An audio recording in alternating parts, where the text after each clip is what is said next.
Mercedes-Benz stands today as a symbol of opulence, worth a staggering $80 billion, but its roots trace back to humble origins. Picture a young engineer, Carl Benz, who defied doubts and failures to create the first horseless carriage. His journey wasn't easy. Born into a modest household in Muhlberg, Germany, facing hardship after his father's untimely passing when he was just 2. Despite poverty and hunger, his mother prioritized his education. At 15, Carl pursued mechanical engineering, finding guidance in Ferdinand Rettenberger, a transformative figure in German engineering. Rettenberger believed in shifting from steam engines, pushing Benz's interest in motorized vehicles. Experimenting on his bicycle, Carl diverged from prevailing steam-based designs, envisioning a new concept under Rettenberger's mentorship. After graduating at 19, Benz worked various jobs for 7 years before partnering with August Ritter, launching an iron foundry in Mannheim. Amidst this, he continued his quest for a motorized carriage, fueling his determination despite the skepticism surrounding his vision.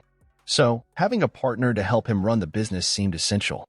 But unfortunately for Carl, his business partner turned out to be unreliable, and after their tools were impounded by local authorities, their company struggled immensely during its first year. Luckily, Carl had also met a woman around that time, Bertha Ringer, who would go on to become his wife a few years later. Born into a wealthy family, Bertha was a woman of strong values and couldn't stand to see her fiancé's efforts being wasted by his business partner. So, she decided to use her own dowry to buy out Ritter's entire share of the company, placing her and Carl in full control of the business together. They were able to turn the situation around and keep the business afloat during the next 10 years, despite all the struggles. It was during this period when Carl was able to show his true genius, making major developments and breakthroughs in his side experiments, most notably developing a gasoline two-stroke engine in 1879. To earn more revenue, he also began to patent his inventions, such as his engine speed regulation system. With these designs, Carl was not only getting closer to achieving his dream of a horseless carriage, but they also allowed him to add more products that he could sell from his business. Despite Carl's efforts, the business fell short of his hopes. Rising production costs pressured bank-mandated incorporation, pushing Carl to bring in investors, transforming his venture into a joint stock company by 1882. With only 5% ownership, his influence diminished significantly. Further disappointing him, his ideas were disregarded in new designs, silencing his role in the company. Disheartened, Carl exited the corporation the following year, dealing a blow to Benz Cie. However, this setback fueled his determination. Turning to Max Rose and Friedrich Wilhelm, Carl co-founded Benz Cie, focusing on industrial machines and gas engines. Unlike before, this enterprise thrived, quickly turning profitable with a staff of 25. Carl redirected his efforts towards realizing his lifelong dream, creating an automobile around his gas engine. In 1885, he unveiled the groundbreaking Benz patent motor wagon, a two-seater propelled by a gasoline four-stroke motor, running on 3 wire wheels in a tricycle formation. With an engine generating 2/3 of a horsepower, it cruised at 7 miles per hour.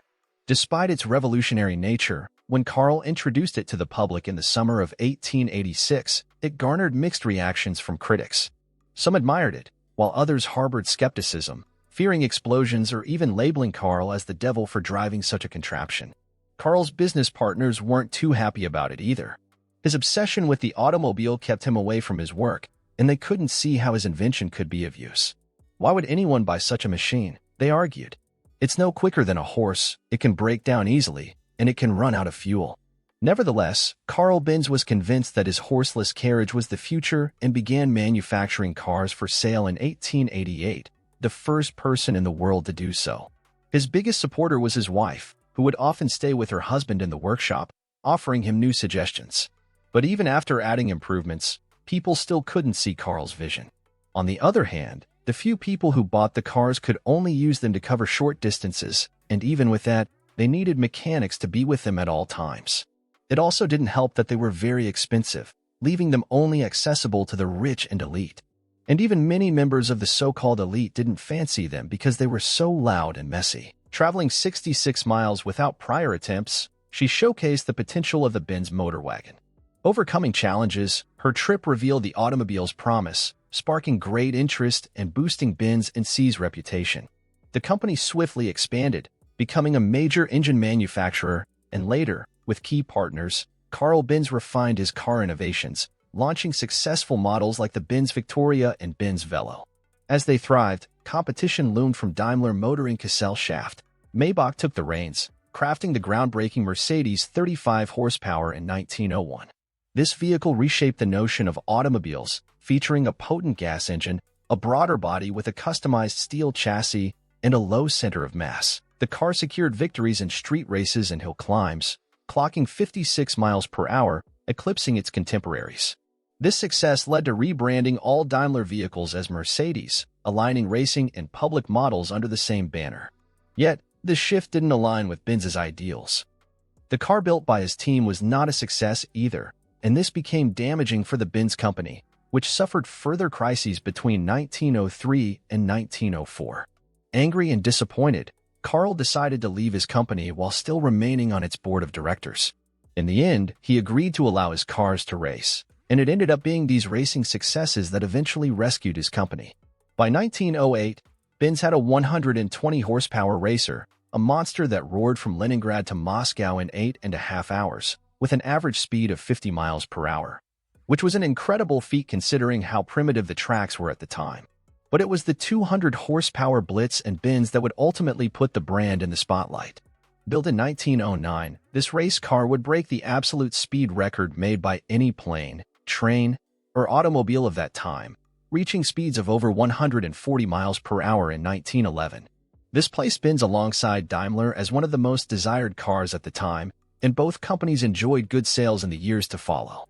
However, this success was short-lived as the First World War broke out, shaking up everybody's lives as well as the global economy.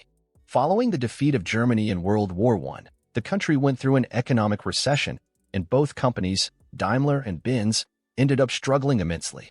To bolster their chances of survival, both companies set aside their rivalry and inked an agreement in 1924, pooling their production and marketing resources while retaining their individual identities to cut costs.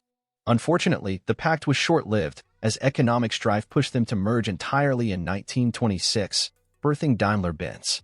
Under this new entity, the company rebranded its vehicles as Mercedes-Benz. Carl Benz remained on the Daimler-Benz board and witnessed the success of his creations, marveling at the auto industry's vast progress. His passing in April 1929, at 84, marked the company's continued growth, propelling it to become one of the world's top performance car manufacturers. Hitler's ascent in 1933 aimed to showcase German engineering prowess globally, granting substantial subsidies to Daimler-Benz for Grand Prix races. The company's relentless efforts set them apart, dominating Grand Prix races from 1934 to 1939, hitting speeds up to 200 miles per hour with the W25 and W125 models. Auto Union, a rival German automaker, emerged as a potent contender, enjoying significant success in 25 races between 1935 and 1937.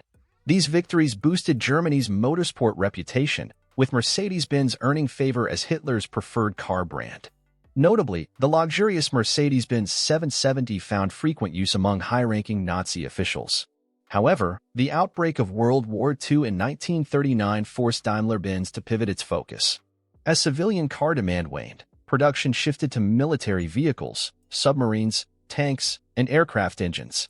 The emphasis switched to manufacturing military trucks, a significant business change for the company. By 1942, the company ceased public car production, channeling all resources into wartime efforts. As the conflict escalated, new staff were required for increased armament production. With the entire workforce engaged in the war, Daimler-Benz began recruiting women to maintain required output. Yet, this wasn't sufficient, leading the company to resort to forced labor. Prisoners of war, abducted civilians, and detainees from concentration camps endured grueling conditions, working long hours under immense pressure.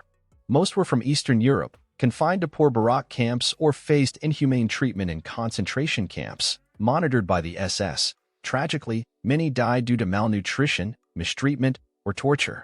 By 1944, almost half of Daimler-Benz's 63,000 employees were forced laborers. Under the Potsdam Agreement, German assets abroad were seized for reparations, resulting in Daimler-Benz losing all foreign subsidiaries, affiliates, and branches. Stripped back to their domestic plants, they had to rebuild from scratch, starting anew in their home country. Daimler-Benz was then restructured and had to detoxify their top management. The Mercedes-Benz company then focused their efforts on producing ambulances, police patrol vehicles, and delivery vans based around their 170V models and used one of their plants as a repair facility for U.S. military transports. By 1947, they were back to producing passenger vehicles, with only 1,045 of their 170V models being produced that entire year.